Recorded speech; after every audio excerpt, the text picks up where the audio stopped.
Welcome back to another episode of our channel. Today we're taking a break from our usual travel and looking at one of our favorite local restaurants, Signature India, located in Bloomington, Illinois. Since we seem to find ourselves going here on a pretty regular basis, normally at least once a week, we thought we'd walk you through what the vegetarian buffet looks like at the Signature. Now, in an Indian tradition, the veg buffet is typically done on Thursdays and features many popular selections in Indian cuisine. But if you're a meat eater like many of us are, don't worry, there are still plenty of tasty things to try out on the veg buffet as well. Also keep in mind that this is a holiday edition of the buffet for the recent Indian Harvest Festival, so there will be a few specialty items in addition to what's normally offered. Okay, let's grab a plate and see what's on offer at Signature India Veg Buffet. The first item we come across is called Chidi Pangulu, which is a common snack consisting of deep fried fermented rice, lentil batter mixed with cumin, salt, and green chili. The assorted veg starter is a mixture of appetizer dishes consisting of samosas, veg rolls, and potato cutlets. The mixed veg curry was a sauce sauteed with vegetables in a coconut gravy.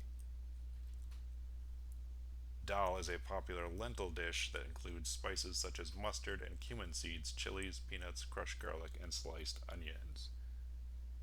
The veg pulao is a flavorful rice dish that includes various vegetables and spices. The vegetables, rice, and spices are typically sauteed in oil and ghee and then cooked in a pressure cooker. Pongal is a very traditional rice and lentil breakfast in South India. It has a very mild taste and can make a good palate cleanser. Cholè curry is a spicy and tempting curry prepared from white chickpeas, tomatoes, onions, and basic Indian spices eaten with a bhatura. The aforementioned bhatura, along with puri, are different kinds of fried Indian breads. While flavorful, the bhatura in particular is a bit towards the heavy side, so we often request naan or chapati with our curry. But I'd recommend trying this to see what kind you prefer. The puri consists of a hollow, rounded out crisp bread typically filled with some type of chutney like tamarind, chili, chaat masala, or yogurt sauce. Moving on to our favorite section of the buffet, we take a look at the desserts, starting with the well-known gulab jamun. They are essentially fried dough rolled into a ball shape and then dunked into a sweet syrup sauce. The sweet pongal is the cousin to the savory version we saw earlier in the buffet and is a popular dessert consisting of sweetened rice. Rava laddu is a popular South Indian sweet. I've had this one several times before, and I think it could be best described as sweetened sand. Sweet bonda is a deep fried South Indian snack made with wheat flour and flavored with banana, cardamom, and ginger. Junu is a milk pudding or cake that is prepared using the colostrum milk. One of our favorites has to be the coffee mousse. I could probably eat a plate full of just this stuff. If you're a fan of coffee, you need to try this. The salad should look somewhat familiar to US audiences and consists of carrots, cucumbers, limes, and onions. The fruit custard is a staple of the buffet and is a simple dessert consisting of custard with fruits such as grapes and apples. Curd rice is a yogurt based rice dish common in India. Raita is another common condiment for Indian food made of yogurt. Tomato chutney is a sauce used for Indian foods such as idlis or dosas. Peanut chutney serves the same purpose as the tomato chutney for those of us that prefer the peanut coconut flavor. Sambar is a lentil based vegetable stew or chowder cooked with dal and tamarind broth. This serves a similar purpose to the aforementioned chutneys in that it is normally eaten as a sauce for other foods like dosas or idlis. Speaking of idlis, they are a type of savory rice cake popular as a breakfast food in southern India. Paneer tikka masala is a popular dish consisting of paneer, an Indian cottage cheese, along with a tomato based sauce with a slight sweetness to it. This veg korma contains nuts, paneer, cheese, and a variety of vegetables. An additional variety of the veg curry was also provided. The veg biryani is one of our favorites and is a medley of vegetables, spice, ghee, saffron, and flavorful basmati rice. The veg fried rice is basically Indo-Chinese fried basmati rice with flavors from the Chetnad area of India. Moving on to the other side of the buffet, we find the chocolate cake.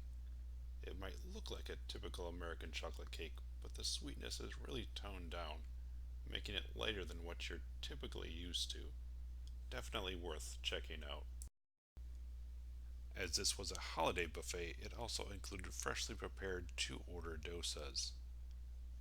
If you're not familiar with what a dosa is, it's a thin cooked layer of rice batter formed into a very large shaped crepe. First, the batter is poured onto the hot griddle and formed into the shape. Now the filling is added.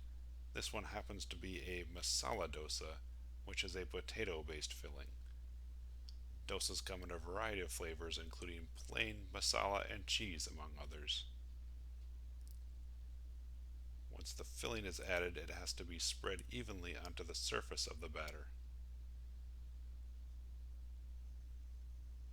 Then slowly the batter is lifted off the griddle around the edges. And additional cooking oil is added to prevent sticking to the griddle. Then the long process of waiting for the dosa to cook begins. Actually, this won't take very long as the batter is very thin and will not take long to cook. The signature chef makes this all look fairly easy, but it's a pretty delicate process. Remember, the dosa itself is extremely thin and large. Now it's time to actually lift it fully off the griddle and form it into shape. The size may look intimidating, but it's actually very light and easily digestible. So don't worry, you can still go to town on the rest of the buffet even after you've eaten this. And there you have it, a genuine, ready-made to order dosa. Enjoy. Okay, so this is what made it back to our plate. We have some paneer tikka masala, veg pulao, and veg biryani. And of course, we couldn't eat at the buffet without a cup or two of the masala chai, which tastes great with a bit of sweetener added in for flavor. We also have some chole and bhatura to go along with that.